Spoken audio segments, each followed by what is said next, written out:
ಅನೇಕರ ಜೀವಿತಗಳನ್ನು ಕಟ್ಟುವಂಥದ್ದಾಗಿದೆ. ಇವೆಲ್ಲರೂ ಕೂಡ ಪ್ರಾರ್ಥನೆಯಲ್ಲಿ ನಮ್ಮನ್ನು ನಾವು ವಾಕ್ಯಕ್ಕೆ ನಾವು ಒಪ್ಪಿಸಿಕೊಳ್ಳೋಣ. ಪರಿಶುದ್ಧನು, ಮಹೋನ್ನತನು, ಸರ್ವಶಕ್ತನು, ದೇವಾನುದೇವನು, ರಾಜಾಧಿರಾಜನು ಆಗಿರುವಂಥ ದೇವ, ಈ ಒಂದು ಸೇವಕರ ಒಂದು ಸಮಾವೇಶದಲ್ಲಿ ನಮ್ಮನ್ನು ಈ ರೀತಿಯಾಗಿ ಕರ್ತನೆ ಅಪ್ಪ ಈ ಒಂದು ಅಭಿವೃದ್ಧಿಗೆ ಸೇರಿಸಿ ಅಪ್ಪ ಇಂಥ ಒಂದು ಅಮೂಲ್ಯವಾದಂಥ ಒಂದು ಸಮಯದಲ್ಲಿ ಅಪ್ಪ ವಾಕ್ಯ ಹೇಳಲಿಕ್ಕೆ ಕೊಟ್ಟಂಥ ಒಂದು ಶ್ರೇಷ್ಠ ಕೃಪೆಗಾಗಿ ಸ್ತೋತ್ರ.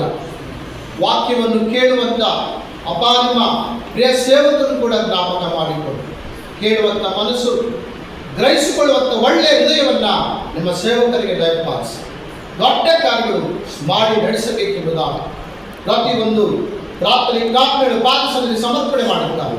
ಯೇಸು ಕ್ರಿಸ್ತನ ಅಧಿಕಾರವುಳ್ಳ ನಾಮದಲ್ಲಿ ಬೇಡಿ ಹೊಂದಿದ್ದೇವೆ ನಮ್ಮ ತಂದೆ. ಆಮೆನ್.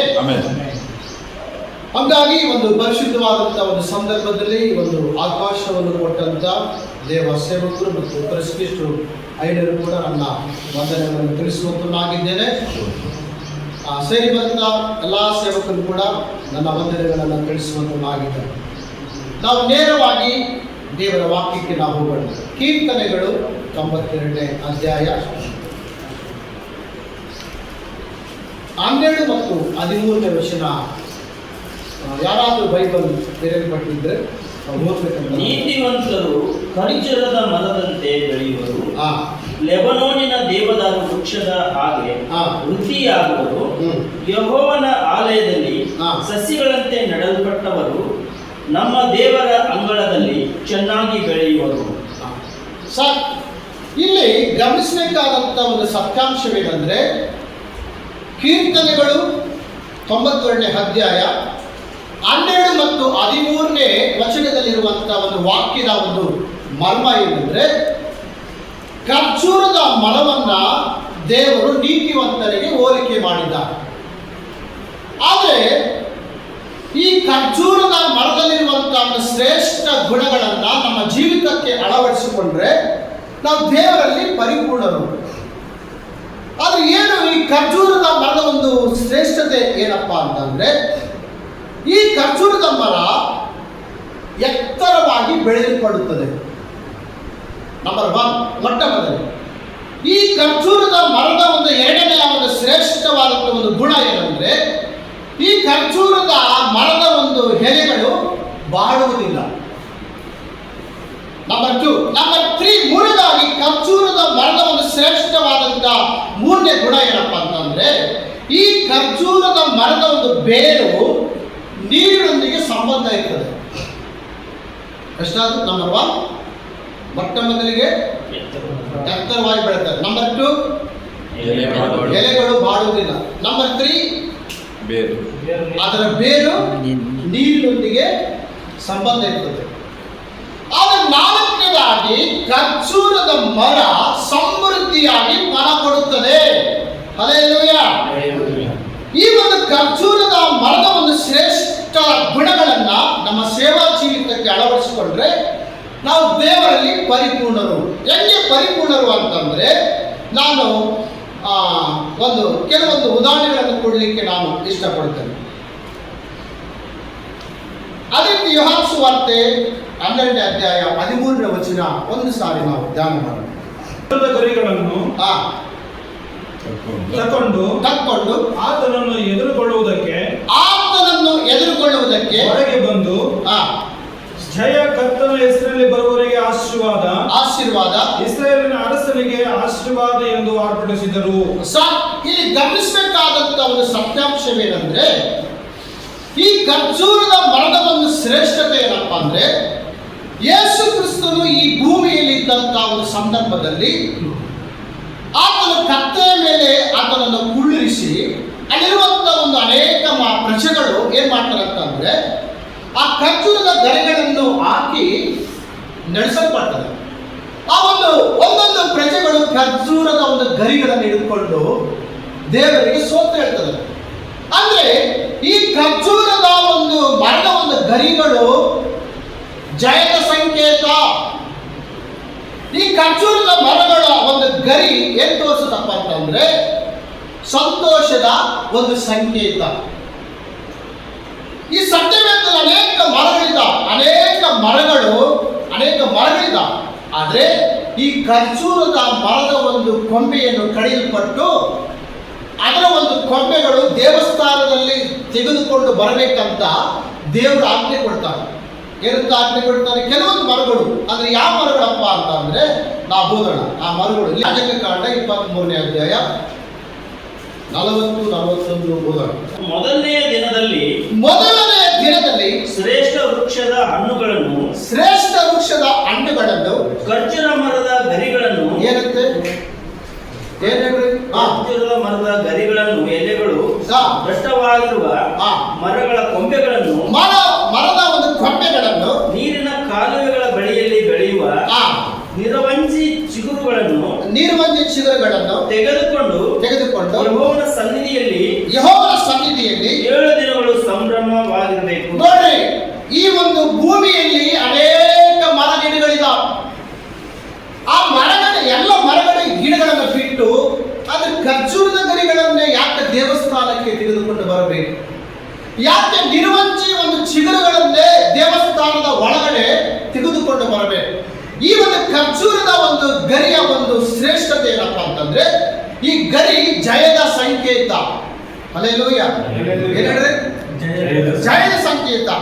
ಆದ್ರೆ ಈ ಒಂದು ಖರ್ಜೂರದ ಮರ ನೀತಿವಂತರಿಗೆ ಸಾದೃಶ್ಯ.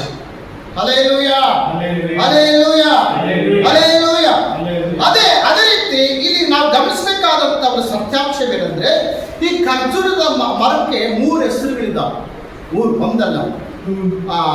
ನಾನು ಜಾಸ್ತಿ ಕನ್ನಡ ಮತ್ತು ತೆಲುಗು ಹತ್ತತ್ರ ನೋಡ್ತಾ ಇರ್ತೇನೆ. ನಾನು ಜಾಸ್ತಿ ತೆಲುಗು ಬೈಬಲ್ ಓದ್ತಿರ್ತೇನೆ. ಕೆಲವು ಕನ್ನಡ ಬೈಬಲಲ್ಲಿ ಅಷ್ಟೊಂದು ವಾಕ್ಯಗಳು ನಮಗೆ ಗೊತ್ತಾಗೋದಿಲ್ಲ. ಆದರೆ ನಾವು ಕನ್ನಡ ಬೈಬಲ್ ಮತ್ತು ತೆಲುಗು ಬೈಬಲ್ ಹತ್ತತ್ರ ಇಟ್ಕೊಂಡು ನೋಡಿದ್ರೆ ಕೆಲವೊಂದು ವಿಷಯಗಳು ಕನ್ನಡ ಬೈಬಲಲ್ಲಿ ಅರ್ಥ ಆಗ್ತವೆ, ಕೆಲವೊಂದು ವಿಷಯಗಳು ತೆಲುಗು ಬೈಬಲ್ ಅಚ್ಚುಕಟ್ಟಾಗಿ ಅರ್ಥ ಆಗ್ತವೆ. ಈಗ ನೋಡ್ರಿ, ಈ ಒಂದು ಕನ್ನಡ ಬೈಬಲಲ್ಲಿ ಏನಿರ್ತದೆ ಗೊತ್ತಾ? ಮರಗಳಿಗೆ ಹೆಸರಿರಲ್ಲ. ಈ ತೆಲುಗು ಬೈಬಲಲ್ಲಿ ಪ್ರತಿಯೊಂದು ಮರಗಳಿಗೆ ಹೆಸರಿರ್ತದೆ. ನೋಡ್ರಿ, ಬೈಬಲಲ್ಲಿ ಸಿಂಧೂರ ಮರದ ಬಗ್ಗೆ ಬಹಳಷ್ಟು ಕಡೆ ಇದೆ. ಕನ್ನಡ ಬೈಬಲಲ್ಲಿ ಸಿಂಧೂರ ವೃಕ್ಷ ಅಂತ ಇಲ್ಲ, ಏನಂತಿದೆ? ಬರೀ ವೃಕ್ಷ ಅಂತ ಇದೆ. ಹಲ್ಲೆಲೂಯ. ಅದೇ ರೀತಿ ನಾವು ತೆಲುಗು ಬೈಬಲ್ಲು ಮತ್ತು English Bible 2 same to same, ಅಂದ್ರೆ ಎಲ್ಲ ಅದರಲ್ಲಿ ಇದರಿಗಿರಂತ ಒಂದು ಮಾತುಗಳು ಅದರಲ್ಲಿ ಕೂಡ ಅಚ್ಚುಕಟ್ಟಾಗಿ ನಮಗೆ ಅರ್ಥ ಆಗ್ತದೆ. ಇಲ್ಲಿ ಗಮನಿಸಬೇಕಾದಂತ ಒಂದು ಸತ್ಯಾಂಶವೇನೆಂದ್ರೆ ಖರ್ಜೂರದ ಮರವು ಎತ್ತರಕ್ಕೆ ಬೆಳೆಯುತ್ತದೆ. Hallelujah, hallelujah. ಆದರೆ ನಾವು ಕೂಡ ಆತನ ಮಕ್ಕಳಾದಂಥ ನಾವುಗಳು ಕೂಡ ಎತ್ತರಕ್ಕೆ ಬೆಳೆಯಬೇಕು. ಹಲ್ಲೆಲೂಯ. ಏನು ಬೆಳೆಯಬೇಕು ನಾವು? ಎಲ್ಲಿ? ವಾಕ್ಯದಲ್ಲಿ ಎತ್ತರ, ಪ್ರಾರ್ಥನೆಯಲ್ಲಿ ಎತ್ತರವಾಗಿ ಬೆಳಿಬೇಕು. ನಾವು ಖರ್ಜೂರದ ಮರದಂತೆ ನಾವು ದೇವರಿಗೆ ಫಲ ಕೊಡಬೇಕು. ಒಂದು ವೇಳೆ ಮರದಲ್ಲಿ ಕೆಲವು ಎಲೆಗಳು ಮಾತ್ರ ಬಿಟ್ಟುಕೊಂಡು ಅದರಲ್ಲಿ ಫಲ ಇಲ್ಲ ಅಂದ್ರೆ ಫಲ ಕೊಡದೇ ಇರುವಂತ ಮರವನ್ನ ಏನ್ ಮಾಡ್ತಾರೆ ದೇವರು? ಬೆಂಕಿನ ಹಾಕ್ತಾರೆ. ಏನ್ ಕೊಡಬೇಕು? ನಾವು ದೇವರಿಗೆ ಫಲ ಕೊಡಬೇಕು. ಬರೀ ಎಲೆಗಳು ಮಾತ್ರ ಅಲ್ಲ, ಆ ಒಂದು ವೇಳೆ ಫಲ ಇಲ್ಲ ಅಂದ್ರೆ ಫಲ ಕೊಡದೇ ಇರುವಂತ ಮರವನ್ನ ದೇವರು ಬೆಂಕಿಗೆ ಹಾಕಲ್ಪಡ್ತಾರೆ. ಈ ಖರ್ಜೂರದ ಮರ ಎತ್ತರವಾಗಿ ಬೆಳೆಯುತ್ತದೆ. ಎತ್ತರವಾಗಿ ಬೆಳೆಯಲ್ಪಟ್ಟಾಗ ಭಯಂಕರವಾದಂಥ ಒಂದು ಬಿರುಗಾಳಿ ಬಂದರೂ ಕೂಡ ಅದು ಸುಮ್ಮನೆ ಆ ಕಡೆ ಈ ಕಡೆ ಸುಮ್ಮನೆ ಹಿಂಗೆ ಆಗ್ತಿರ್ತದೆ, ಬೆಂಡ್ ಆಗ್ತಿರ್ತದೆ ಅಷ್ಟೇ. ಆದರೆ ಆ ಖರ್ಜೂರದ ಮರ ಬೀಳುವುದಿಲ್ಲ. ಇಲ್ಲಿ ಬಂದಂತ ಅನೇಕ ಸೇವಕರ ಜೀವನದಲ್ಲಿ ಅನೇಕ ಶೋಧನೆಗಳು, ಶ್ರಮಗಳು, ಉಪದ್ರವಗಳು ಬಂದಾಗ ನಾವೇನ್ ಮಾಡ್ತೀವಿ? ಸ್ಥಿರವಾಗಿ ನಿಂತ್ಕೊಳ್ಳೋದು, ಆ ಕಡೆ ಈ ಕಡೆ ಇದಾಗ್ತಿರ್ತೀವಿ. ಮನುಷ್ಯನಿಗೆ ಶೋಧನೆ ಬರುವಂಥದ್ದು ಸ್ವಾಭಾವಿಕ. ಪ್ರತಿಯೊಂದು ಸೇವಕರಿಗೆ ಬರ್ತವೆ, ದೇವ ಮಕ್ಕಳಿಗೆ ಕೂಡ ಶೋಧನೆ ಬರ್ತವೆ. ಆ ಶೋಧನೆಯಲ್ಲಿ ನಾವು ನಿಂತ್ಕೋಬೇಕು.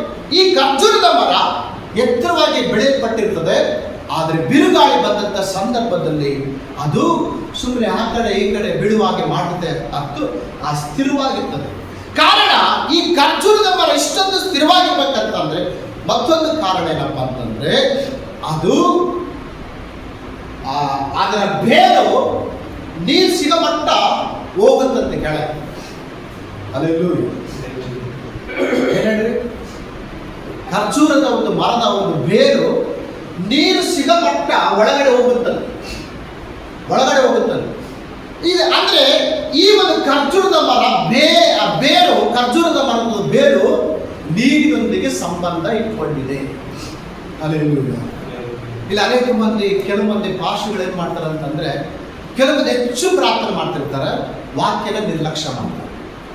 ಕೆಲವು ಮಂದಿ ವಾಕ್ಯ ಚೆನ್ನಾಗಿ ಅಚ್ಚುಕಟ್ಟಾಗಿ ಧ್ಯಾನ ಮಾಡ್ತಾರೆ, ಪ್ರಾರ್ಥನೆ ನಿರ್ಲಕ್ಷ್ಯ ಮಾಡ್ತಾರೆ. ಆದರೆ ಪ್ರಾರ್ಥನೆ ಮತ್ತು ದೇವರ ವಾಕ್ಯ ಸಮವಾಗಿದ್ದಾಗ ಅದು ಎರಡು ರೆಕ್ಕೆಗಳಿದ್ದಂತೆ. ಪ್ರಾರ್ಥನೆ ಮತ್ತು ದೇವರ ವಾಕ್ಯ ಎರಡು ರೆಕ್ಕೆಗಳಿದ್ದಂತೆ. ಹಲ್ಲೆಲೂಯಾ. ಈ ಒಂದು ಬೇರು ನೀರು ಸಿಗಮಟ್ಟ ಹೋಗುತ್ತದೆ. ಇದು ಮರುಭೂಮಿಯಲ್ಲಿ ಕೂಡ ಇರ್ತದಂತೆ. ಹಲ್ಲೆಲೂಯಾ. ಎಲ್ಲಿರ್ತದೆ ಹೇಳ್ರಿ? ಎಲ್ಲಿರ್ತದೆ? ಉಸುಗಿರುವಂತ ಒಂದು ಪ್ರದೇಶ. ಆ ಒಂದು ಪ್ರದೇಶದಲ್ಲಿ ಕೂಡ ಅದು ಬೆಳೆದು ಫಲ ಕೊಡುತ್ತದೆ. ಅಂದ್ರೆ ದೇವರ ಸೇವಕರಾದಂತ ನಮಗೆ ವಾಕ್ಯದೊಂದಿಗೆ ಸಂಬಂಧ ಇರಬೇಕು. ಹೆಂಗಿರಬೇಕು? ಅದು ಯಾವ ರೀತಿ ಈ ಒಂದು ಖರ್ಜೂರದ ಮರ ನೀರಿನೊಂದಿಗೆ ಸಂಬಂಧ ಇದೆಯೋ, ದೇವ ಸೇವಕರಾದಂಥ ನಮಗೆ ನಾವು ದೇವರ ವಾಕ್ಯದೊಂದಿಗೆ ನಮಗೆ ಸಂಬಂಧ ಇರಬೇಕು. ಯಾವಾಗಾದ್ರೂ ದೇವರ ವಾಕ್ಯದೊಂದಿಗೆ ಸಂಬಂಧ ಇರ್ತಾರೋ, ಬಿರುಗಾಳಿ ಬಂದ್ರು, ಅನೇಕ ಶ್ರಮೆಗಳು ಬಂದ್ರು, ಉಪದ್ರವ ಬಂದ್ರು, ನಾವು ಬಿದ್ದು ಹೋಗುವುದಿಲ್ಲ. Hallelujah, hallelujah, hallelujah. ಅದೇ ರೀತಿ ನಾವು ದೇವರ ವಾಕ್ಯದೊಂದಿಗೆ ಸಂಬಂಧ ಇಟ್ಕೋಬೇಕಾಗುತ್ತೆ. ನೀರಂದ್ರೆ ದೇವರ ವಾಕ್ಯಕ್ಕೆ ಸಾದೃಶ್ಯ. ಅದಕ್ಕೋಸ್ಕರ ಎಷ್ಟು ನಾವು ಅನೇಕ ಏನ್ ಮಾಡಬೇಕು ಅಂತ ವಾಕ್ಯ ಧ್ಯಾನ ಮಾಡಬೇಕು. ಅದರಲ್ಲಿರುವಂಥ ಮರ್ಮಗಳನ್ನ ಏನ್ ಮಾಡಬೇಕು? ನಮ್ಮ ಅಂತರಂಗದಲ್ಲಿ ಬಚ್ಚಿಟ್ಕೋಬೇಕು. ಪ್ರವಾಸನ ಹೇಳ್ತಿರ್ತಾರೆ ಸುಮ್ಮನೆ ಸಿಕ್ಕಾಪಟ್ಟ, ಹೌದಲ್ಲ? ಅದೇ ನಂತರ ಭಕ್ತನಾದ ದಾವೀದನು ಒಂದು ಮಾತಾಡ್ತಾರೆ, ನನ್ನ ಪಾತ್ರೆ ತುಂಬಿ ಹೊರಸೂಸುತ್ತದೆ ಅಂತ. ಅಂದ್ರೆ ಏನು? ನನ್ನ ಪಾತ್ರೆ ತುಂಬಿ ಹೊರಸೂಸುತ್ತದೆ ಅಂದ್ರೆ ಈಗ ಉದಾಹರಣೆಗೆ ಭತ್ತದ ದಾರಿಯಲ್ಲಿ ಕೆಲವೊಂದು ಕೆರೆಗಳಿದ್ದಾವೆ. ಕೆರೆಗಳು, ಆ ಕೆರೆಗೆ ಅರ್ಧಕ್ಕೆ ನೀರು ಬಂದಾವ. ಆಗ ಜನಗಳೇನಂತಾರೆ, ಕೆರೆ ಕೋಡಿ ಬಿದ್ದತ್ತೆ ಅಂತಾರೆ. ಏನಂತಾರೆ ಅಚ್ಚುಕಟ್ಟಾಗಿ ಏನಂತಾರೆ ಭಾಷೆಯಲ್ಲಿ? ತುಂಬಿ ಹರಿತಾ ಇದೆ. ಪಾಲ್ ಪಾಸ್ಟರ್ ಹೊಡ್ಕೊಂಡು ಹೋಗಿತ್ತು ಕೋಡಿ ಬಿದ್ದತ್ತೆ ಅಂತಾರೆ. ನಮ್ ಕಡೆ ಕೋಡಿ ಬಿದ್ದತ್ತೆ ಅಂತಾರೆ. ಕೆರೆ ಹೊಡೆದತ್ತ ಅಂತಾರೆ, ಕೆರೆ ಕೋಡಿ ಬಿದ್ದ. ಅಲ್ಲಿ ಕೆಲವೊಂದು ಭಾಷೆಗಳನ್ನ ಮಳಕಂಬರ ತಾಲೂಕಿನ ಕೆಲವೊಂದು ಭಾಷೆ ಎಡವಟ್ಟು ಭಾಷೆ ಇದೆ, ಇಲ್ಲ ಅಂತ ನೋಡ್ಕೊಂಡು. ಮತ್ತೆ ಇಲ್ಲಿ ನಿಮ್ಮ ಚಳ್ಳಕೆರೆ ತಾಲೂಕು ಒಂದು ಭಾಷೆ. ನಮ್ಮ ಕಡೆ ಕೆಲವು ಕಡೆ ಕನ್ನಡದಲ್ಲಿ ತುಂಬಿ ಹರಿದಿದೆ, ತುಂಬಿ ಕೆರೆ ತುಂಬಿ ಹರಿದಿದೆ. ಕನ್ನಡದಲ್ಲಿ ಕೋಡಿ ಬಿದ್ದತೆ ಅಂತ. ಈ ಬೈಬಲ್ ಭಾಷೆ ಅಂತಂದ್ರೆ ನನಗಂತೂ ಗೊತ್ತಿಲ್ಲ. ಆದ್ರೆ ಈಗ ಭಕ್ತನಾದಂತ ಒಂದು ದಾವೀದು ನನ್ನ ಪಾತ್ರೆ ತುಂಬಿ ಹೊರಸೂಸುತ್ತದೆ ಅಂತ. ಅಂದ್ರೆ ಭಕ್ತನಾದ ದಾವೀದು ದೇವರ ವಾಕ್ಯದಿಂದ ತುಂಬಲ್ಪಟ್ಟು ಅದು ಹೊರಸೂಸುತ್ತದೆ. ಕೆಲವು ಮಂದಿ ಪ್ರವಚನ ಹೇಳ್ತಿರ್ತಾರೆ, ದೇವರ ವಾಕ್ಯ ಪಡಲಿಲ್ಲ ಅಂದ್ರೆ ಹೆಂಗೆ ಅದು ಪ್ರವಚನ ಆಗ್ತದೆ? ಮೊದಲಾಗ ವಾಕ್ಯದಿಂದ ತುಂಬಲ್ಪಟ್ಟಂತ ವಾಕ್ಯ ಬಾಯಿಯಿಂದ ಹೊರಸೂಸಬೇಕು, ಅವಾಗ ಅದು ಪ್ರವಚನವಾಗ್ತದೆ. ಯಾವ ವಾಕ್ಯ ಎಲ್ಲಿಂದ ಅಂತ ಗೊತ್ತಿಲ್ಲ ಅಂಥವ್ರು ಏನ್ ಮಾಡ್ತಾರೆ ಗೊತ್ತಾ? ಕೆಲ್ಸಕ್ಕೆ ಬರ್ತಿದ್ರು ಪ್ರವಚನ ಹೇಳ್ತಿರ್ತಾರೆ. ಅಂದ್ರೆ ಪ್ರವಚನ ಹೇಳುವಂತ, ಪ್ರವಾದನೆ ಹೇಳುವಂತ ವ್ಯಕ್ತಿ ಯಾವ ವಾಕ್ಯ ಎಲ್ಲೇ ಇದೆ ಅಂತ ಗೊತ್ತಿದ್ರೆ ಮಾತ್ರ ಅದರ ವಾಸ. ಕೆಲವು ಸಾರಿ ಸೈತಾನ ಕೂಡ ನಮ್ಮನ್ನು ಏನ್ ಮಾಡ್ತಾರೆ? ಮೋಸ ಮಾಡ್ತಾರೆ, ವಂಚನೆ ಮಾಡ್ತಾರೆ. ಅದಕ್ಕೋಸ್ಕರ ನಾವೇನ್ ಮಾಡಬೇಕು ಅಂತ ಅನೇಕ ಸುಳ್ಳಾದಂಥ ಒಂದು ದರ್ಶನಗಳು ಬರ್ತಿದ್ದು ಸೈತಾನ ಕಡೆಯಿಂದ ಬರ್ತವೆ, ದೇವ್ರ ಕಡೆಯಿಂದ ಕೂಡ ಬರ್ತವೆ. ಇದು ಸುಳ್ಳು ಯಾವುದು ಇಲ್ಲ ನಿಜವಾದ ಯಾವುದು ಅಂತ ಹೇಳ್ಬಿಟ್ಟು ನಾವು ಕನ್ಫರ್ಮ್ ಮಾಡ್ಕೋಬೇಕು. ಆ ದೇವರ ವಾಕ್ಯದೊಂದಿಗೆ ನಾವೇನ್ ಮಾಡಬೇಕು? ನೋಡ್ಬೇಕು, ಪರಿಶೋಧನೆ ಮಾಡಬೇಕು. ಒಂದು ಸಾರಿ ನನ್ನ ತಾಯಿ ಒಂದು ಕನಸು ಬಂದಿತ್ತು. ಆ ಕನಸು ಏನಪ್ಪ ಅಂತಂದ್ರೆ, ನೋಡಪ್ಪ, ನಾನು ರಾತ್ರಿ ಮಲಗಿ ನಿದ್ರೆ ಮಾಡಬೇಕಾದ್ರೆ ನನಗೊಂದು ಕನಸು ಬಂದಿತ್ತು. ಆ ಕನಸಲ್ಲಿ ಒಂದು ದೊಡ್ಡದು ಟೇಜ್ ಇದೆ. ಆ ಟೇಜಲ್ಲಿ ನೀನಿದೆಯಾ, ನಿನ್ನ ಕೈಯಲ್ಲಿ ಒಂದು ಗದೆ ಇದೆ. ಏನಿದೆ? ಭಾಷೆ ಚೆನ್ನಾಗಿದ್ದ? ಭಾಷೆ ಚೆನ್ನಾಗಿದೆಯಾ? ಕೈಯಲ್ಲಿ ಏನಿದೆ? ಗದೆ. ಮತ್ತೆ ಆಂಜನೇಯ ಗದೆ ಅಂತ ಅನ್ಕೊಂಡಿರ್ಬೋದು. ನಿನ್ನ ಕೈಯಲ್ಲಿ ಗದೆ ಇದೆ. ಆ ಗದೆ ತಗೊಂಡು ಒಂದು ಮನುಷ್ಯನ ಬೆಳೀತಾ ಇದೆ ನೋಡಪ್ಪ. ಆಗ ನಮ್ಮ ತಾಯಿ ಹೇಳಂತ ಒಂದು ಮಾತುಗಳು, ಏನ್ ಬಿಡಪ್ಪ ನೀನು ಯಾಕೆ ಸುಮ್ಮನೆ ಅದು ಬಿದ್ದಿತ್ತು ಇದು ಬಿದ್ದಿತ್ತು ಅಂತ ಹೇಳ್ತೀವಿ, ಸುಮ್ಮನೆ ಅಂತೇಳಿ ನಾನು ಗದರಿಸಿದ್ದೆ. ಒಂದು ದಿವಸ ಬೈಬಲ್ ಧ್ಯಾನ ಮಾಡ್ಕೋತ ಬರ್ತಿರ್ಬೇಕಾದ್ರೆ ಈಗ ನಮ್ಮ ತಾಯಿಗೆ ಏನು ಕನಸು ಬಿದ್ದಿತ್ತು ಅದು ವಾಕ್ಯದಲ್ಲಿದೆ. ಏನು ಗೊತ್ತಾ? ಕೀರ್ತನೆ 2ನೇ ಅಧ್ಯಾಯ 9 ವಚನ ಹೋಗ್ತಾರೆ. ಕೀರ್ತನೆ 2ನೇ ಅಧ್ಯಾಯ 9 ವಚನ ಓದ್ಬೇಕು. ಕೀರ್ತನೆ 2ನೇ ಅಧ್ಯಾಯ 9 ವಚನ.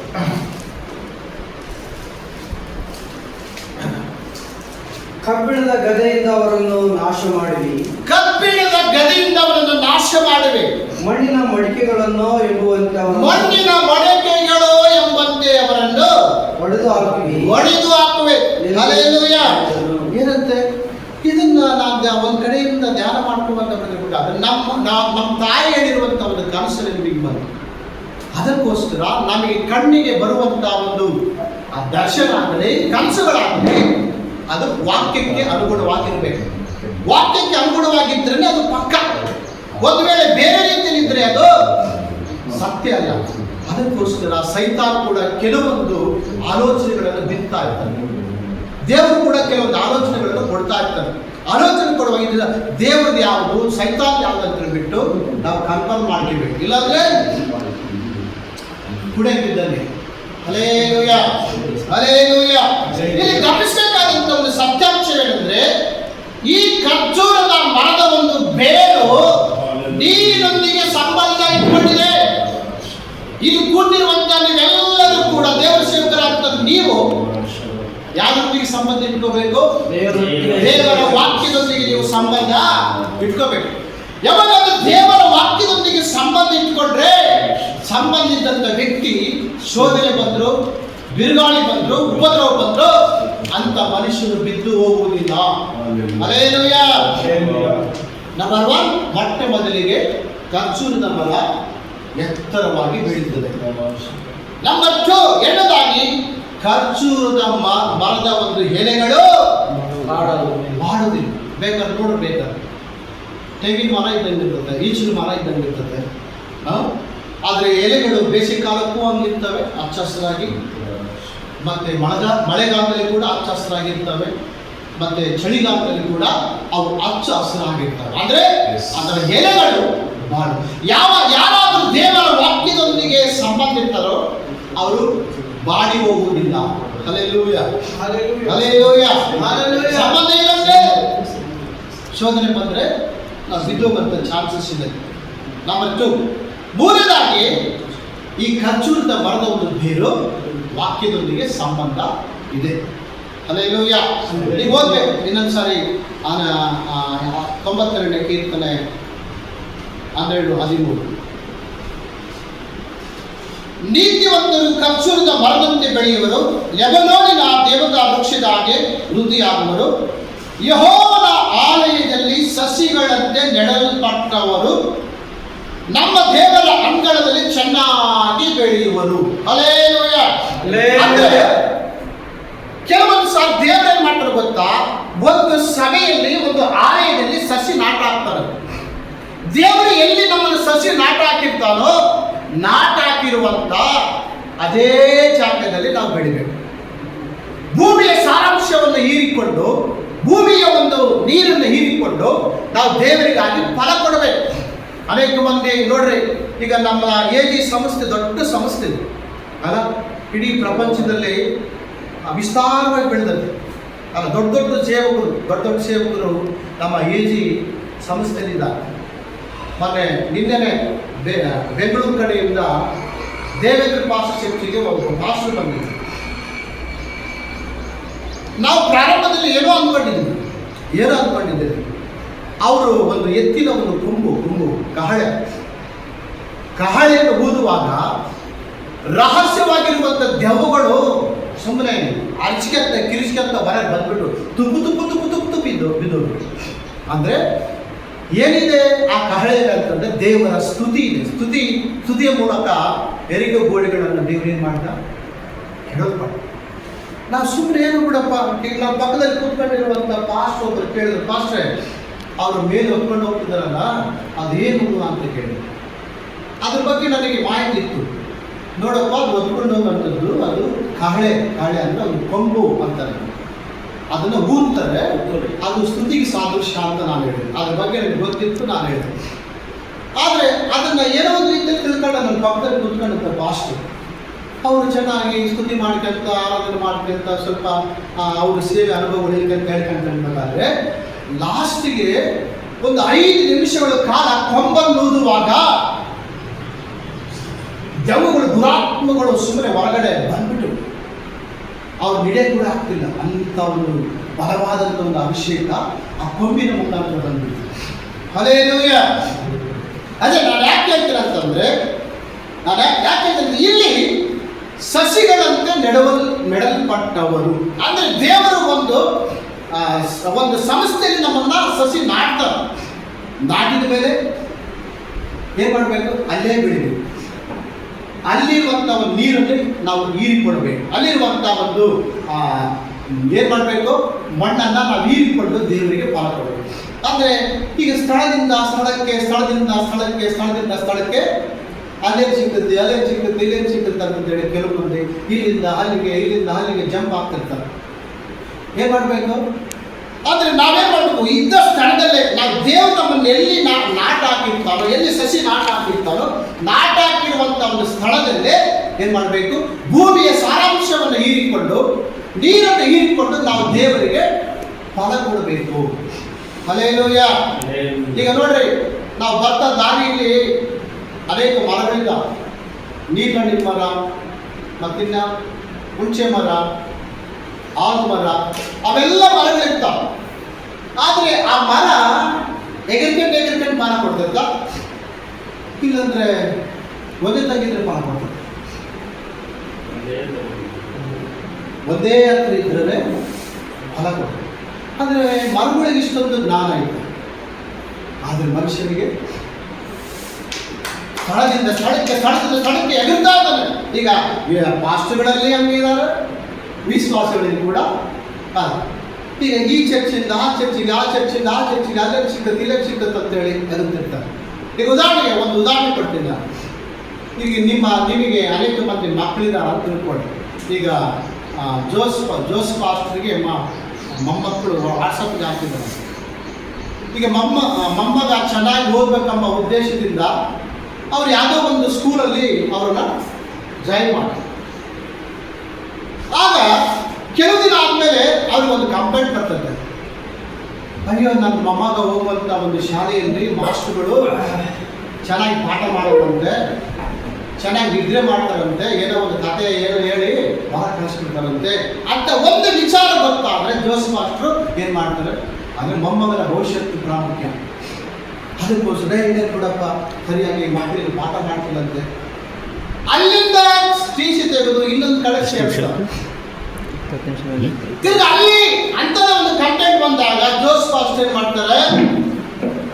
ನನ್ನ ಮಗನ ಭವಿಷ್ಯತ್ತು ಪ್ರಾಮುಖ್ಯ ಅಂತಂದೇಳಿ ಅಲ್ಲಿಂದ ತೆಗೆದು ಇನ್ನೊಂದು ತರ ಜಾಯಿನ್ ಮಾಡ್ತಾರೆ. ಹೀಗೆ ಒಂದು ವರ್ಷದಲ್ಲಿ 4 ಸ್ಥಳವನ್ನು ಬದಲಾಯಿಸಿದಾಗ ಈಗ ಅಲ್ಲಿ ಸ್ವಲ್ಪ ಪಾಠ ಕೇಳಿ, ಇನ್ನೊಂದಾಗಿನ್ನ ಸ್ವಲ್ಪ ಪಾಠ ಕೇಳಿ, ಇನ್ನೊಬ್ಬ ಮೇಷ್ಟ್ರು ಪಾಠ ಕೇಳಿ, ಇನ್ನೊಬ್ಬ ಮೇಷ್ಟ್ರು ಪಾಠ ಕೇಳಿ, ಈಗ ಆ ಮಗುವಿಗೆ ಪಾಠ ಅರ್ಥ ಆಗುತ್ತಾ? ಅರ್ಥ ಆಗೋದಿಲ್ಲ. ಎಕ್ಸಾಮ್ ಬರ್ತದೆ, ಪರೀಕ್ಷೆ ಬರ್ತದೆ. ಅವಾಗ ಪರೀಕ್ಷೆ ಚೆನ್ನಾಗಿ ಬರೀಬೋದು, ಆ ಮಗು ಬರೆಯಕ್ಕಾಗಲ್ಲ. ಅದೇ ಕೂಡ ಇದು ಕೂಡ ಅಷ್ಟೇ, ಭಕ್ತಿ ಜೀವಿತ ಕೂಡ ಅಷ್ಟೇ. ಏನು ಮಾಡಬೇಕು? ಒಂದು ಸಮಸ್ಯೆಯಲ್ಲಿದ್ದಾಗ ಏನು ಮಾಡಬೇಕು? ಸ್ಥಿರ ಮಾಡಬೇಕು. ಅಲ್ಲಿರುವಂಥ ಒಂದು ಮಣ್ಣನ್ನು ಹೀರ್ಕೋಬೇಕು. ಅಂದರೆ ನೀರನ್ನು ಹೀರಿಕೊಂಡು ನಾವು ದಟ್ಟವಾಗಿ ದೇವರಿಗಾಗಿ ಫಲ ಕೊಡಬೇಕು. ಹಲ್ಲೆಲೂಯ.